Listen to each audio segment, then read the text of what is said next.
You're watching Milk and Honey, where we uncover the amazingly fresh new talent right in your backyard. Hear their story? Watch them shine as we follow them on their journey to the top. Everywhere I go, yeah, they know who we are. It's all about getting to that milk and honey, baby.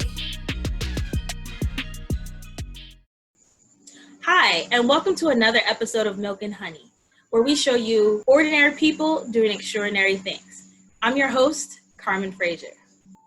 It's a new school year, and it's like nothing we've ever seen before. With most people going back to school online, it's a lot of adjustment for not just the students, the staff, teachers, and parents. Not only did I want to talk to Bernard about the upcoming school year for everyone, but I wanted to talk about his impact in his community and how him being a Black male educator touches kids like other educators can't. I think it's very important and it's very special for Black men to see that type of influence in them growing up in the school classroom. And I'm hoping that we can all learn something from why it's so important to have African American, minority, period representative in the classroom when it comes to teaching the next generation. Me and him went to school back in my freshman year of college at Coppin State University. And it's really amazing how I've seen him transform from a fellow student to now an influential educator. Let's take a look. Thank you so much for joining me, Bernard. I just kind of want to go over a little bit where you're from. A lot of our guests have been from the DMV, and I love to see how they originated from the DMV and how they outspurred it to other places around the state. So tell me a little bit from your background, where you're from. Okay, well, first of all, thank you for having me on here today. It's definitely an honor. So I was born and raised in Washington, D.C. I attended high school in Prince George's County, went to High Point High School. And then I went to college in Baltimore, Maryland at Coppin State University, the greatest HBCU there ever is. And then in 2014, I moved, 2016, I moved to Miami. I got my master's degree in educational leadership. And now I'm still in Miami, but I'm in an online doctoral program at American University, which is in DC. And I'm studying education policy and leadership. So that's a little bit about. Oh, okay. So what made you get into this career? Did you always know you wanted to be an educator, or was there like a moment that was like, okay, this is what I want to do? That's a great question. So no, my plan was not to be an educator. So when I was younger, and to this day, I've always loved interior design and architecture. But in order to be dominant in that field, one has to be really good in math. And I was never a real fan of math, algebra, geometry.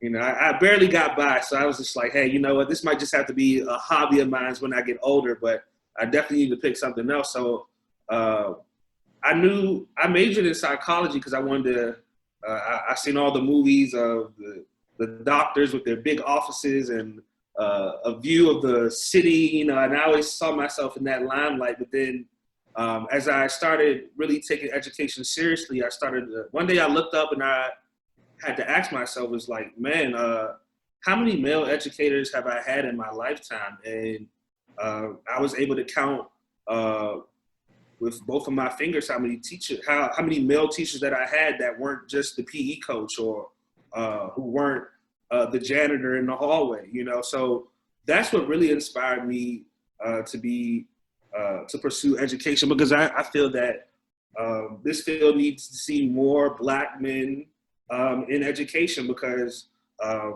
we are able to really build positive relationships. We're able to change the stereotype that, hey, Black men are, that we are educated and we do have the capability of delivering content. So that's what brought me to the field of education, and that's what keeps me motivated to really inspire the future, inspire the next generation.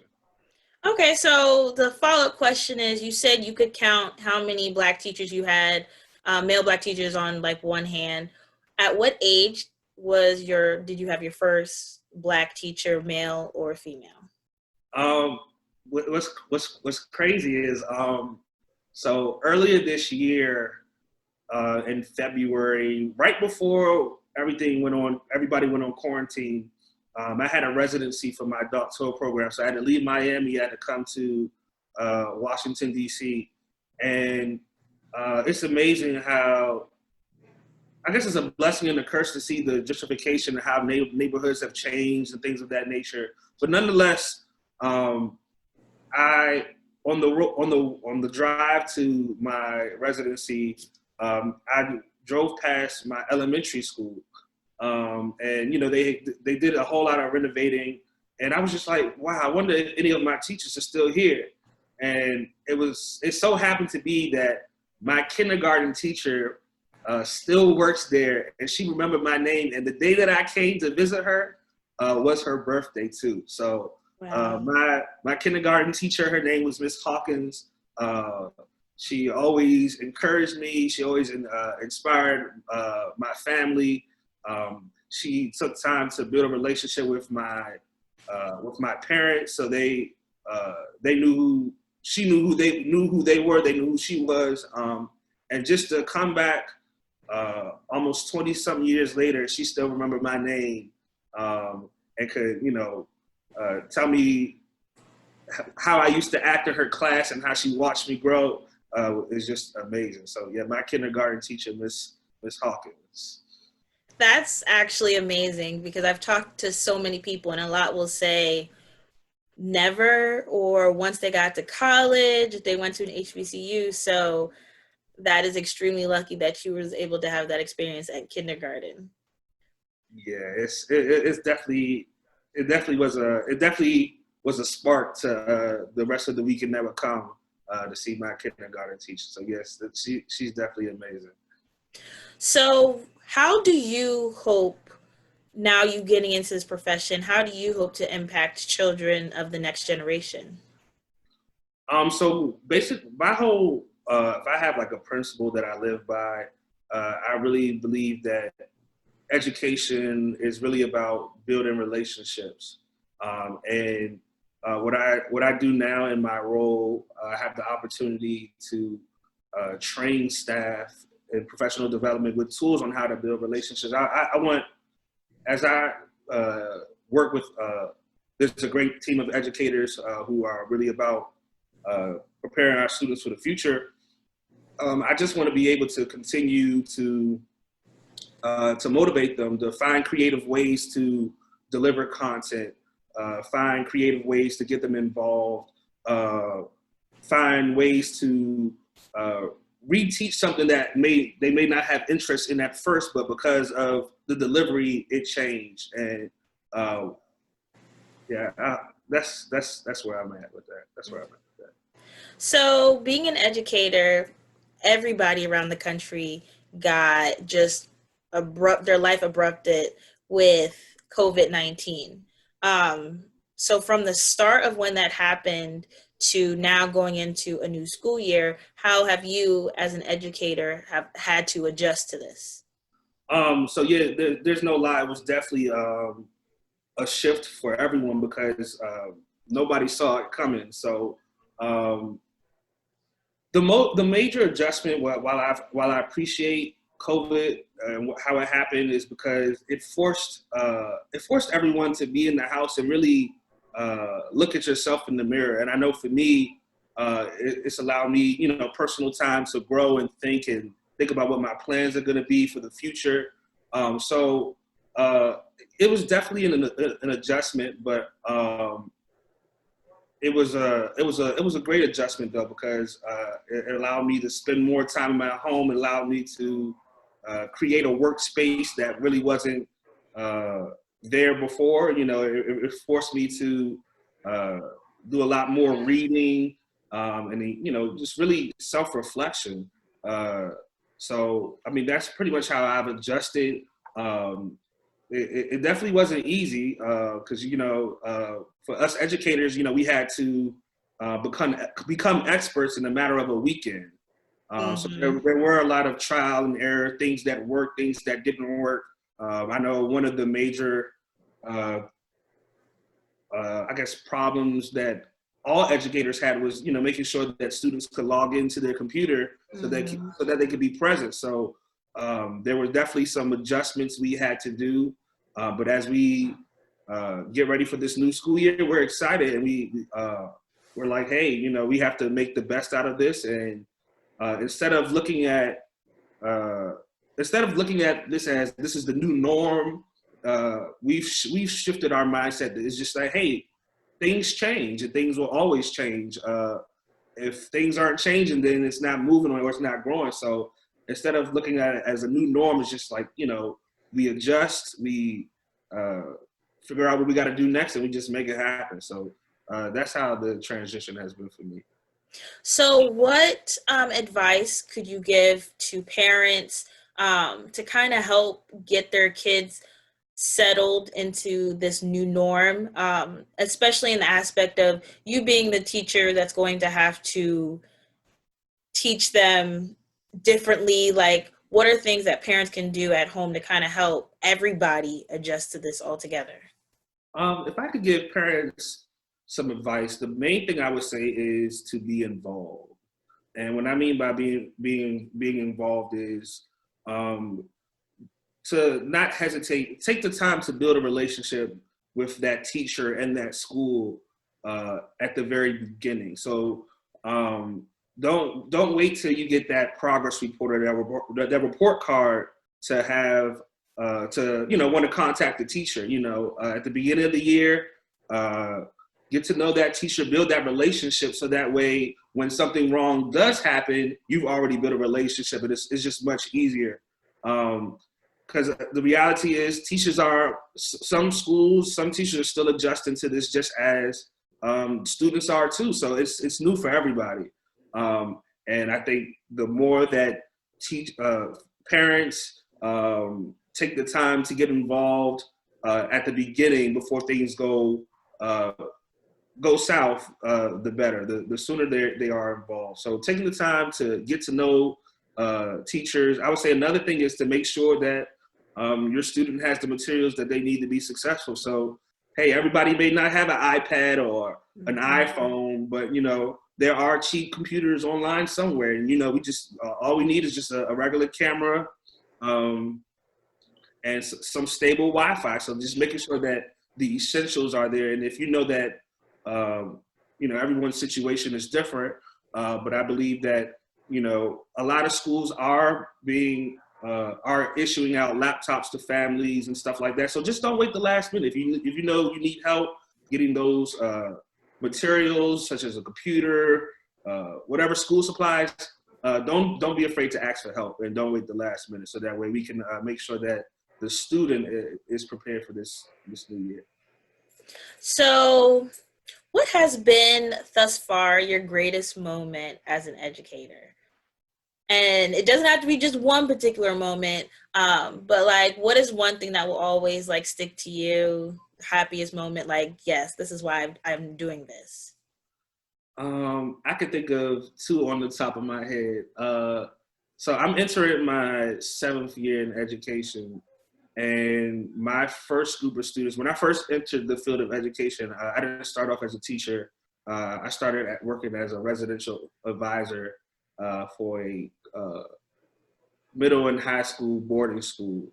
But the greatest feeling is to see your students graduate. So my first group of students, I had a group of maybe 12, 15 young boys. They just graduated. So to see them graduate, to see them grow, to see that they still remember who I am, any educator will tell you that that's the best feeling in the world, to see your students graduate and see them reach their goals, and you be like, hey, you know what? I planted a seed, and now I see it grown. So that's definitely number one. And just to add another layer to that, a lot of my students, everybody's on social media now. So everybody has a Facebook, everybody has an Instagram, and at first I was just like, hey, you know what I look like following my students? Like, you know what I'm saying? Like, hey, I'm not trying to do that, you know. But, you know, once they graduate, you know, I can accept your friend request now, you know what I'm saying? I remember one day I was doing an Instagram live with somebody. One of my students, one of my first students, he was really into photography. And I remember I let him use my camera a few times so he can get comfortable with taking pictures and things of that nature. And he got on my Instagram on my live, and you know, he was just like litting up the comments, just saying like, "Hey, thank you, Mr. Reeves, for all you've done for me." And I ain't gonna lie, I almost got teary-eyed on the live. I was just like, "Dang," because you know that boy, he had to go through some things, but to see that he's grown, he's getting ready to go to college. He's phenomenal in the photography business now, and just to see how much he's grown, I think that's the greatest feeling, is to see your students grow and see them reach their goals. That's unmatched. It's unbeatable, and that's when I knew it was just like, hey, you know what? That's why I'm in the field of education, because moments like that. If I could say one more. Go ahead. This is all about you. When I used to teach sixth grade science, and it took me a while to get inside the classroom, because I never really wanted to be an actual teacher. I wanted to be more of an administrator. But the best experience comes from being in the classroom. I remember being a teacher, and at the end of the school year, I had my students do pretty much like a end of the year project, which is combined of everything they learned throughout the school year. And just to see that, because it was my first year teaching, I didn't have any prior, I mean, I used to substitute, but I had my own classroom. So to see them come with all their materials, poster boards, slideshow presentations, just like, wow, y'all actually learned something. It's like, okay, you know, y'all didn't know this was my first year teaching, but you know, I was kind of making things up on the fly. And to see all the hard work that they put in, it's just like, wow, you know what, y'all did learn something. I did teach y'all something, and that was definitely rewarding. That's definitely rewarding. So what is the future plans? Like, what is the goal for you? You've definitely built your way up the ladder. So what can we expect from you in the future? So the ultimate goal is I desire to be the president of an HBCU one day.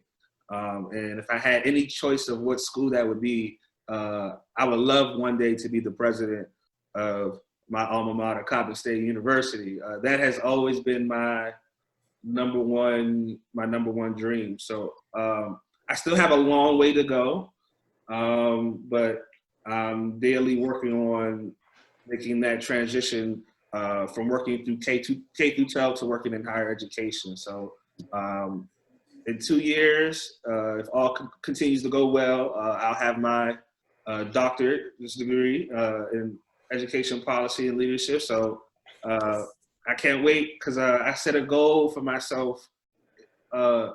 This is how God works. So I remember even when I was an undergrad student, I said, hey, you know what?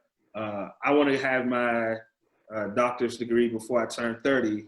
And that, you know, it was just something that I would just throw out there, and because it sounded good. And, you know, I would keep saying it to myself, and, you know, sometimes I, you know, drifted away from the path. But to see now that that goal is actually going to be a reality in 2 years, I'll be 30. And right after my birthday is when I'll have that degree. It's just like, hey, you know, gotta have crazy faith, man. Faith without works is dead. And to see that the dream, I can see it now. I can touch it. I can see that it's going to happen. So this degree, yeah, and I'm just going to continue to do my best to motivate educators as much as I can and let them know that Black educators rock. Always, always.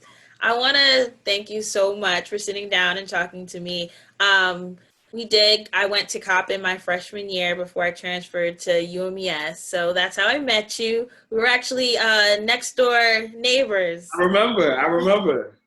So to see how you've matured this way and just to see the inspiring man that you've become, I'm super proud of you. And keep it all up. We do need more Black educators. And I just want to say thank you, because that's not an easy profession to get into, dealing with other people's kids. So I just want to say thank you for doing that. Thank you for being amazing, and continue to do all the great things that you're doing. Thank you. For me growing up, I was fortunate to have my first Black teacher in 3rd grade, Miss Pindell, at Stelwick Elementary School. And I will say that influence changed me for the rest of my life.